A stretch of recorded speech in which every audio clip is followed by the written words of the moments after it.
joining me now is a man with a very distinguished career, also working in Washington. His name is Peter Wallison.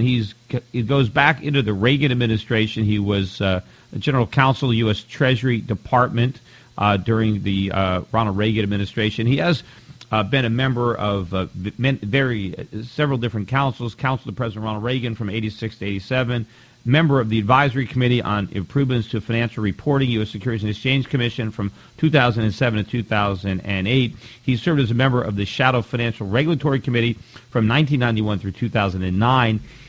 He was a co-chair of the Financial Reform Task Force and also, in the subject of this interview, a member of the Financial Crisis Inquiry Commission, from which he authored his own minority opinion, which conflicted with the opinions, I believe, of the majority and the Republican majority, because I believe there were three separate opinions. Correct, Peter?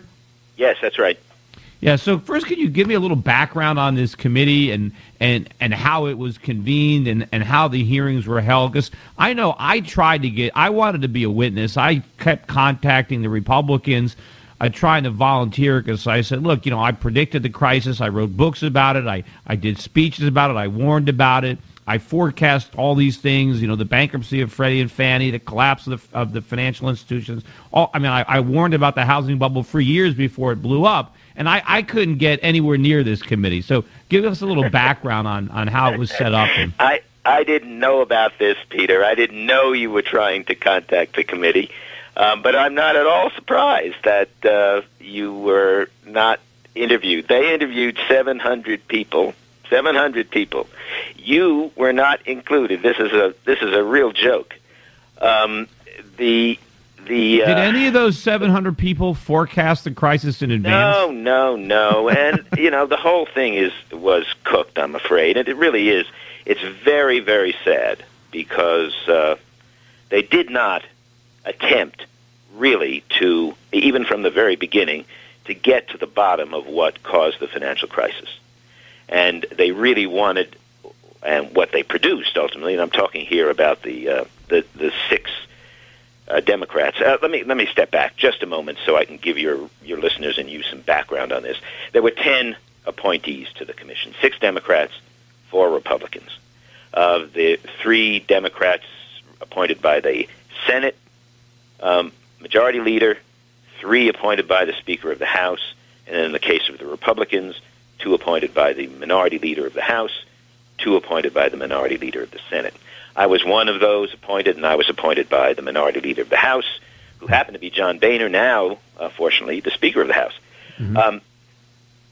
The effort, of course, was to inquire into and discover the cause of the financial crisis. This was a very unique event.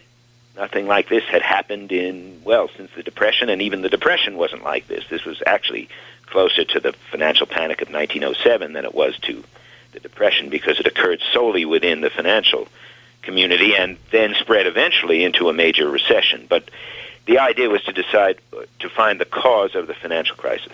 And I'm afraid, and your experience is another little bit of evidence that proves that the thing was cooked from the beginning. The idea was simply to confirm the narrative that the Democrats had been using all along to adopt the Dodd-Frank Act, which they adopted in July of 2010, and that is that what this economy needed was more regulation. And the reason we had a financial crisis is that there was not enough regulation. And that's where the whole thing went from the beginning. So I guess I'm not surprised they didn't interview you. So it's interesting. So what regulations do they think, extra regulations that could have been in place? Because there were already so much regulation in the financial. So what additional regulations would have made a difference? Well, that's a really good question, but what you can do is you can say there were sections of the economy that were not sufficiently regulated.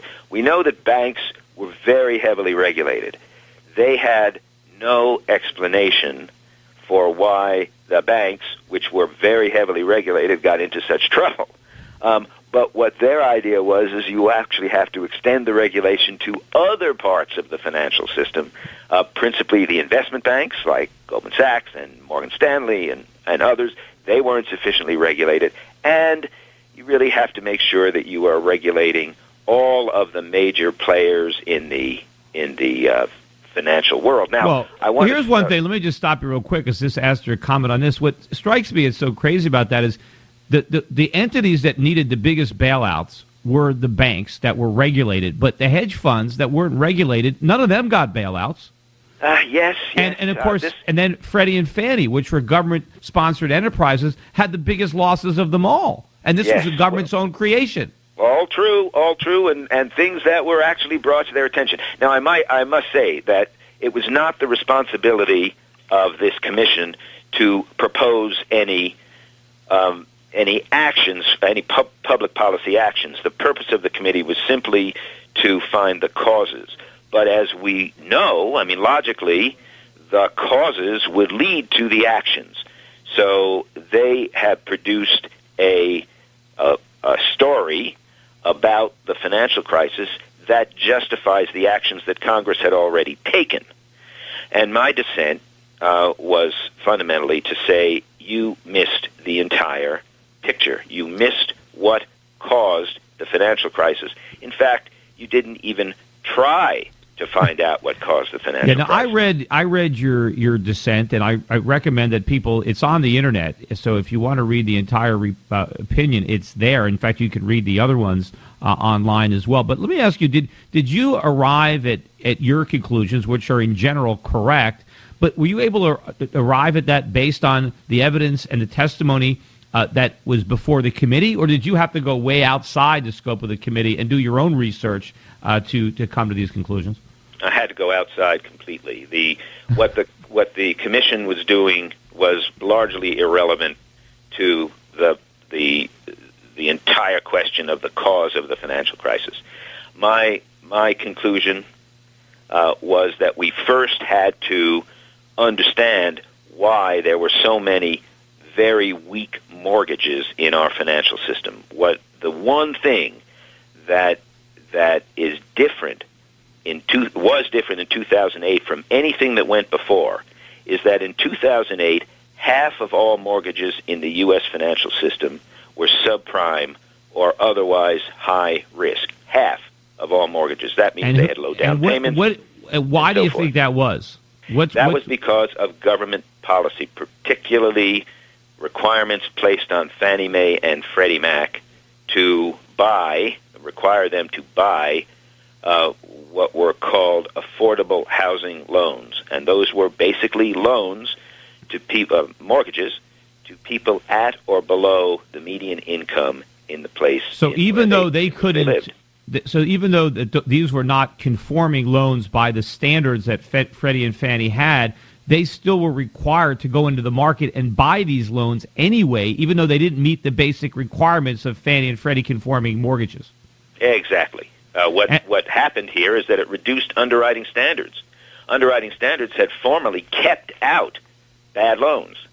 The affordable housing requirements required Fannie and Freddie to go into the market and buy those loans. And as soon as you have these enormous buyers in there, and they were the biggest buyers by far in the market, as soon as you had them in there saying to people in the market, look, you can make any kind of loan, we'll buy it as long as it is basically So basically, the government required Fannie and Freddie to buy bad mortgages. They didn't exist, and so the market created them specifically so they can sell them to Freddie and Fannie. Exactly.